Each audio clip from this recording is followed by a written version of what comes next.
High BP म्हणजे उच्च रक्तदाब हा सायलेंट किलर म्हणून ओळखला जातो.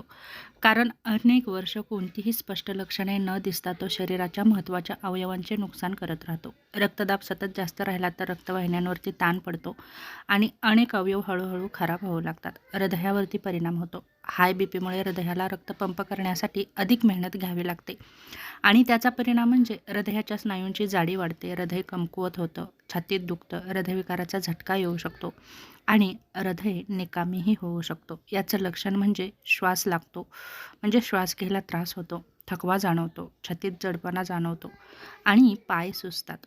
दुसरं महत्त्वाचं म्हणजे किडनीवरती गंभीर परिणाम होतात. किडनीमध्ये लाखो सूक्ष्म रक्तवाहिन्या असतात. हाय बीपीमुळे या रक्तवाहिन्या खराब होतात. त्यामुळे किडनीची कार्यक्षमता कमी होते. शरीरातील विषारी पदार्थ तसेच साचून राहतात.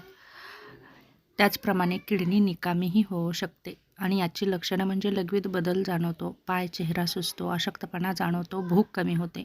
दुसरं महत्त्वाचं म्हणजे मेंदूवरती परिणाम होतो. हाय बीपीमुळे मेंदूतील रक्तवाहिन्या कमकुवत होतात. त्यामुळे स्ट्रोकचा धोका वाढतो. मेंदूमध्ये रक्तस्राव होऊ शकतो, स्मरणशक्ती कमी होते, डिमेन्शियासारखा धोका वाढतो आणि याची लक्षणं म्हणजे अचानक चक्कर येते, बोलण्यात अडचणी निर्माण होतात. त्याचप्रमाणे हातपाय बधीर होतात, दृष्टी धूसर होते, डोळ्यांवरती परिणाम होतात.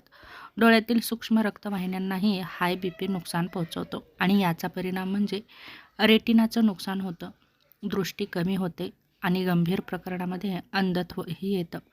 दुसरं म्हणजे धूसर दिसतं, डोळ्यासमोर ठिपके दिसतात, दृष्टी कमी होते, रक्तवाहिन्यांवरती परिणाम होतात. सततचा उच्च रक्तदाब रक्तवाहिन्यांच्या भिंती कमकुवत करतो आणि याचा परिणाम म्हणजे रक्तवाहिन्या अरुंद होतात, रक्तप्रवाह कमी होतो, रक्ताच्या गुठळ्या तयार होतात, रक्तवाहिनी फुटूही शकते. लैंगिक आरोग्यावरतीही परिणाम होतात, जसं की रक्तप्रवाह कमी झाल्यामुळे पुरुष आणि महिलांमध्ये लैंगिक समस्या निर्माण होऊ शकतात. पुरुषांमध्ये ही समस्या जास्त जाणवते, महिलांमध्ये लैंगिक इच्छा कमी होते. हाय बीपी वाढल्याची काही धोकादायक लक्षणं म्हणजे डोकं सतत दुखतं, चक्कर येते, छातीत दुखतं, श्वास घ्यायला त्रास होतो, नाकातून रक्त येतं, दृष्टी धूसर होते, हृदयाची धडधड वाढते. हाय बीपीमुळे सर्वात जास्त कोणते अवयव खराब होतात तर पहिला आपला अवयव खराब होऊ शकतो तो म्हणजे हृदय, दुसरं म्हणजे किडनी, तिसरं म्हणजे मेंदू आणि चौथं म्हणजे डोळे आणि रक्तवाहिन्या. जर आपल्या या अवयवांचं नुकसान टाळायचं असेल तर तुम्ही बीपीची नियमित तपासणी करणं गरजेचं आहे.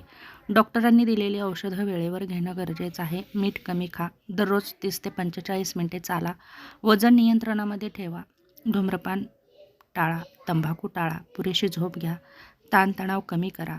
जर रक्तदाब 140 ते 90पेक्षा जास्त राहत असेल तर हृदय, किडनी आणि मेंदूचं नुकसान सुरू होण्याचा धोका वाढतो.